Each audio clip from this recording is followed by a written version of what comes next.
And today we are at a place called Horsey Gap, and today we're going to be doing wildlife photography here.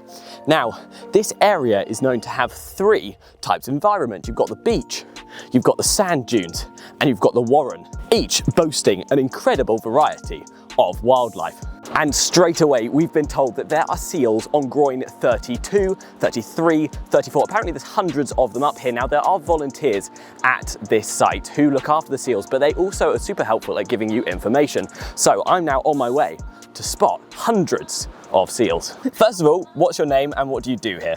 Hi, my name is Sophie and I am a seal warden and also a duty seal warden in the winter. Awesome. And so with the seals here, how many are there and what are they doing at this time of year? So I don't know exactly how many we've got right now. I think probably a couple of thousand, and they are molting, which is every kind of like spring season, the adults and some of the pups from the winter season stay here from the birthing season, and the adults molt, and that's molting is them changing their fur. So their fur is part of what makes them waterproof and it helps them with swimming. So each springtime they like to molt their fur, and it takes about 6 weeks, and then they grow back a nice new coat, and then they go back into the ocean and they swim away until really the cool. next birthing season. Now, this is going to be my first time ever seeing seals in the wild, and so it's super exciting, and I'm having to think about how I'm going to shoot these photos. I want to get low down because they're going to be lying on the beach. They're not tall animals in the slightest. And I want to get characterful photos. Seals are fantastic at portraying characters through their faces. They've got these big puppy eyes, and I'm thinking we can get some really cool shots. It's going to be setting up the camera low down on the beach and waiting for the right shot to occur. Now, with me, I've got my Sigma 150 to 600mm lens, so I'm going to be able to zoom in a nice lot. And I have the Canon 7D Mark II, which is my trusty wildlife photography camera. The weather today is fantastic. The sun is coming from the sand dunes and then shining down onto the beach. You can see my face is now really lit up with the beach behind me, meaning that if I'm shooting seals into the sea, they're going to be perfectly lit for some good photos.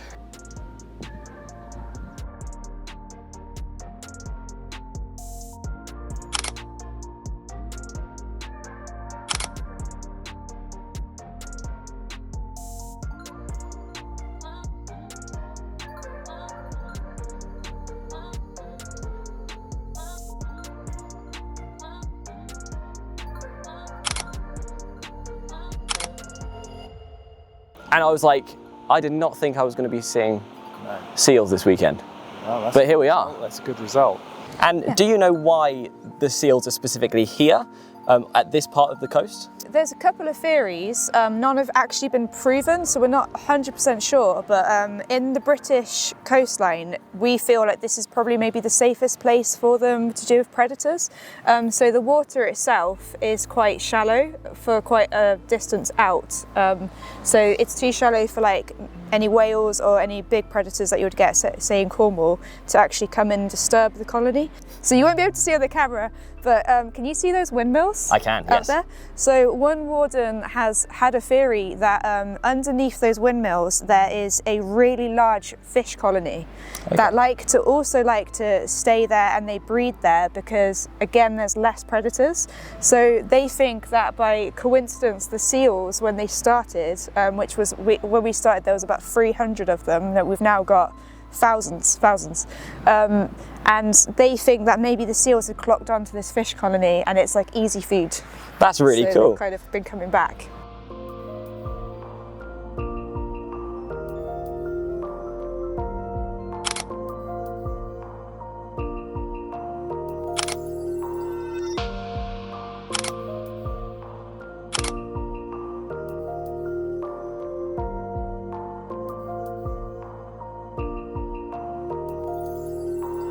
And you mentioned the birthing season. Yes. What does baby seals look like here? Not only for the seals, but also for people visiting.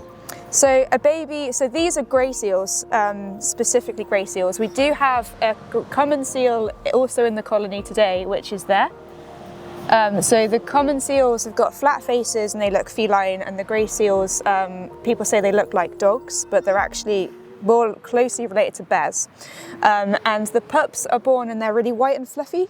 And the reason why they have white fur is because, again, when they're born, they're not fully waterproof. So that's why they're born on land. Which one's the common? Is it the one down on its own by the front? Yeah, can you see it's like a caramel colour? And it's like, it's got its... The close to us? Yeah, so where the pole is with the red top, if you go to the right of that, right at the front of the colony, there's like a nice caramelly coloured seal. And it's just kind of like sleeping, it's got its eyes closed. One more question. For people, if they want to come here and take photos, they want to come and visit, what should people make sure they're doing to help the seals? I think to keep the seals safe, listen to, if you're not sure of how far you should be from the seals, there are always people here working with the seals. So if advice is given, then we always go on what is best for the seals and what's safest for them. There is a charity in Cornwall that says 100 metres, which we appreciate is, once the seals are on land, is actually quite a big distance to keep from a seal. So we try and say at least 10, but we always encourage far more than 10 metres. It also depends on the season as well. If it's in the winter, the birthing season, we always recommend just be safe. There's sand dunes, so get up nice and high, sit up in the sand dunes, get a really nice long wide lens and take it from a distance, because you will see amazing things. You'll see pups being born. So yeah, you never have to get very close to actually be able to capture what you want to get on a camera. So it's being mindful of your impact on them, because if you get too close, then the pups could die, which I know is also very morbid, but that's the reality, I guess. But it's true. Yeah. And we're going to demonstrate taking pictures from a safe distance. Yes. Thank you very much, Sophie, for your time. And I've genuinely had such a great afternoon here with the seals. I spent much of the time talking to a couple of the wardens, the volunteers here who look after the seals. And as you heard, we learned a bunch about the seals here. We also got to see the seals in such a relaxed state. Apparently today's been one of the calmest days this season for the seals. They've been basking in the sun all day, hardly moving, meaning most of the photos and videos you'll see is a bunch of super relaxed seals. Today has been an experience I didn't think I was going to have on this trip around Suffolk. So to see seals so close and so calm, and to have such nice weather for it, has been an absolute blessing. I've really enjoyed coming out today and taking photos and videos of the seals. I hope you've enjoyed it. If you have, hit that like and subscribe, and I will see you in the next one.